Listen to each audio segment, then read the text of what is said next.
Mandates and restrictions have been lifted in BC and across Canada. Life is going back to normal. All's good, right?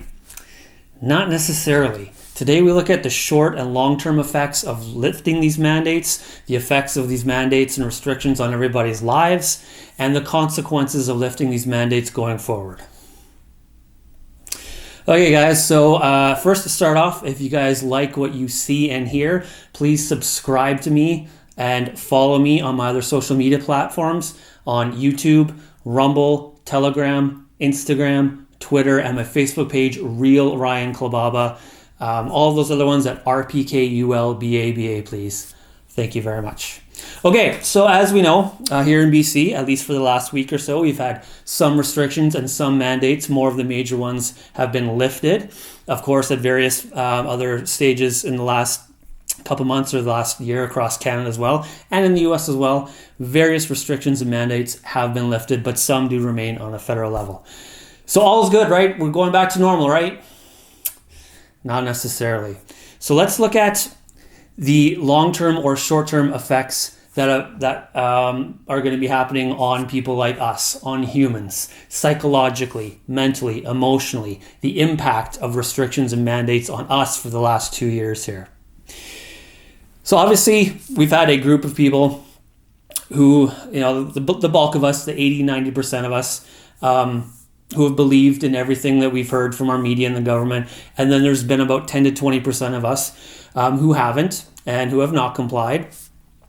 Obviously, you've had two reactions to the restrictions and mandates over the last 2 years. Okay, now we're not going to get into any politics of either side here. But the fact of the matter is, we all know there's two sides of the issue here. Now, with these lifting of the restrictions and mandates, what people have to realize on both sides of the fence is there's going to be people for the foreseeable future, because of the damage done mentally and emotionally, through fear, through fear of the virus, through fear of authority, that people are still going to, wear masks in public, regardless of a mandate. They will still be wearing them outside. They will still be wearing them indoors, in malls, in gas stations, in cafes, in restaurants. That's not really something that's going to go away just like that. It's not going to happen that all mandates, restrictions are lifted and then virtually everybody, stops wearing masks and everything. That's unfortunately not the reality of the situation.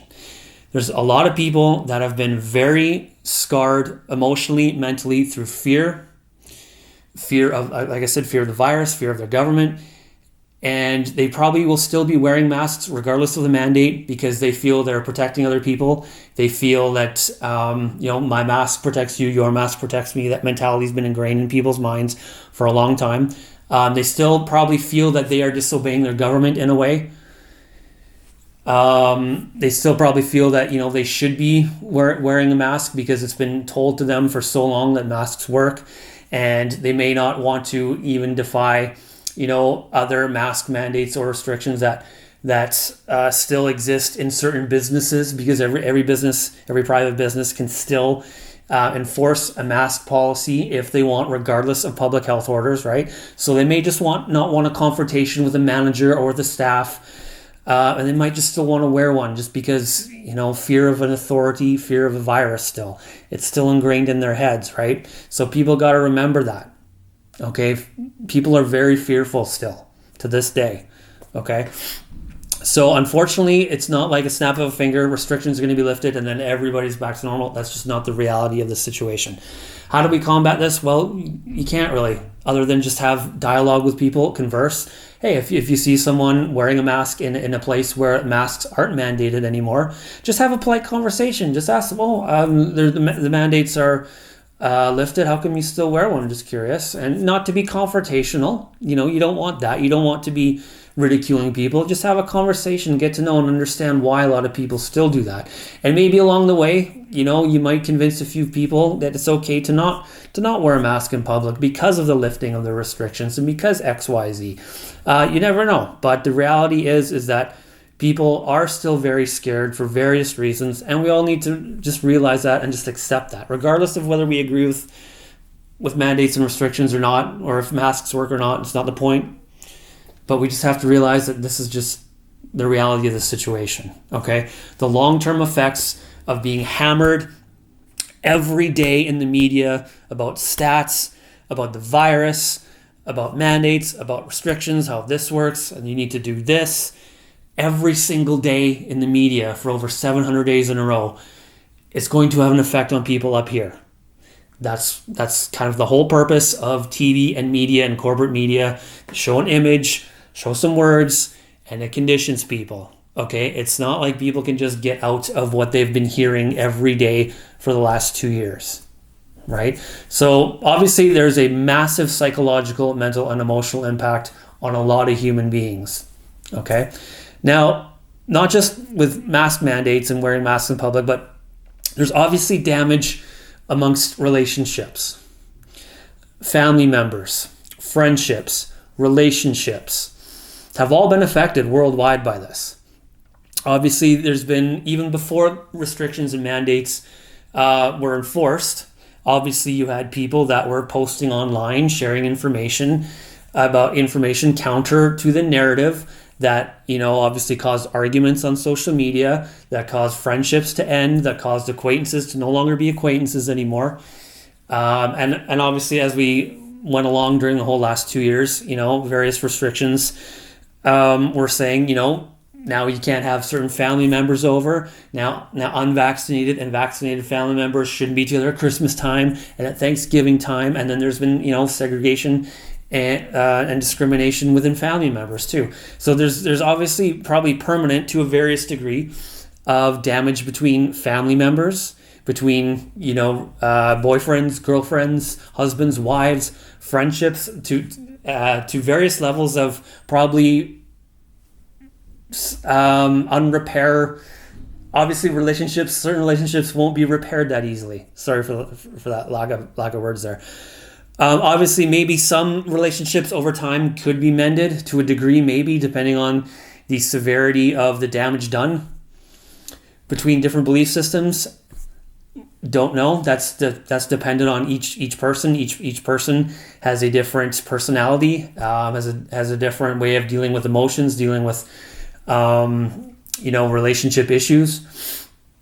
So obviously the damage done to relationships, obviously to some degree, will be permanent as well. You might not have certain family members talk to each other anymore. You might not have friends be friends anymore. You might not have relationships that can ever have a chance of working or getting back together again. The damage done to relationships to various degrees is permanent as well. We're not out of the woods yet. Obviously, people who believe one way probably have formed other friendships. People who believe one way formed other friendships and now continue to be friends with their own inner circle. But obviously, I would say probably almost every family member, in any country, US, Canada, around the world, probably has some type of damage done to them, or every family situation has some type of damage done where it is maybe beyond repair, So we're not out of the woods yet, of course, at all by lifting these mandates and restrictions in regards to repairing relationships with people. Certain relationships, family member relationships might take time. Maybe some are repairable, maybe some aren't. That all depends on each person and each family member. So there's that issue as well to keep in mind, obviously. And again, it's probably too early to tell, but let's just briefly tackle the damage done or the effects or the consequences on businesses. Okay? Small businesses, restaurants, clothing stores, bookstores, doesn't matter what type of business. There's obviously been damage done because of these restrictions and mandates for the last couple of years. Obviously, many businesses just across Canada, probably tens of thousands, have closed already permanently. Whether it's temporarily or permanently, it's happened. So the damage by restrictions and mandates have already been done. Now let's just assume for a sec, because this might not always be a good thing for businesses to lift these restrictions and mandates. Let's just bear with me for a second here. Let's just take let's just say if a restaurant or a pub decides to lift all their mandates. So again, you have two sides. You have one side that used their pass to get in and supported these restaurants and pubs and gyms with the pass. And then you've had the other side of the coin who don't have the pass, who refuse to go back to these places once the restrictions are lifted, who refuse to support these businesses that segregated and discriminated against them this whole time. So obviously now these businesses that stayed open probably lost a few customers, maybe more than a few, okay, maybe many, and maybe their business has dropped a little bit. Now, when these businesses take away or lift these the mask requirements and the pass, this might have a little bit more of a detrimental effect on them, because on the one hand here, you still have those people who will refuse to go back because they feel they were being discriminated and segregated against. And on the other hand, the people that supported these businesses, restaurants, pubs, gyms, with the pass, now that the pass is being taken away, they might go, oh, wait, we fear for our safety now. Now you're not looking out for our safety. Because a lot of people feel that these restrictions and mandates, masks indoors and pass, were for the safety of the environment they were in. And now without those restrictions in place, people might go, oh, you don't have our safety number one anymore. We don't feel safe coming into this restaurant or this pub. We're not going to come back now. So some businesses might actually lose customers from lifting these mandates and restrictions. It's potential. It's one scenario to think of. Keep in mind, it could happen. Well, and then if they keep them in place, they will probably still have the same amount of business, same customers that they've had with these restrictions and mandates in place for the last 6 months, 1 year, year and a half. So it might be, in some instances, more detrimental to some businesses to remove these restrictions and mandates. I'm not saying it's going to happen. I'm not saying it's going to happen to some. I'm not saying it's going to happen to all, but it's a possibility. It's something to be aware of. It's something to keep in mind. It's something to think of. There might be a detrimental effect on some businesses. There might be blowback. There might be pushback from the people who use the pass, threatening or saying they might not come back if these restrictions are lifted. So it's just one thing to think about. Although it's good, obviously there's a lot of people that don't want restrictions, don't want mandates, whether they have the shot or not. It could be a detrimental effect on some businesses to lift them. We don't know yet. It's obviously too early to tell. Obviously, some of these mandates and restrictions aren't lifted in many businesses yet, and only time will tell long term how this will affect businesses over time financially, with customers. We don't know yet, but it's just something to think about for now. It's a talking point for now.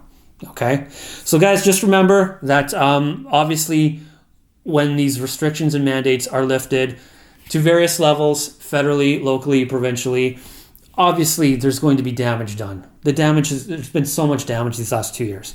We don't know how this is going to affect people and businesses over time, but we do know, with what I've just discussed, is that there is damage done psychologically, mentally, to businesses, with much more to be either on the mend going forward or with permanent damage being done going forward. It remains to be seen, but we're not out of the woods yet. We have many months, many years ahead of us to recover and to see what's going to happen going forward with the effects of these last 2 years. Okay, guys, thanks for listening. Again, subscribe, follow on all my social media platforms. And once again, we will be back another day to discuss another topic. So have a good day, guys. I hope you liked what you hear, and we will talk to you guys soon. Thank you very much.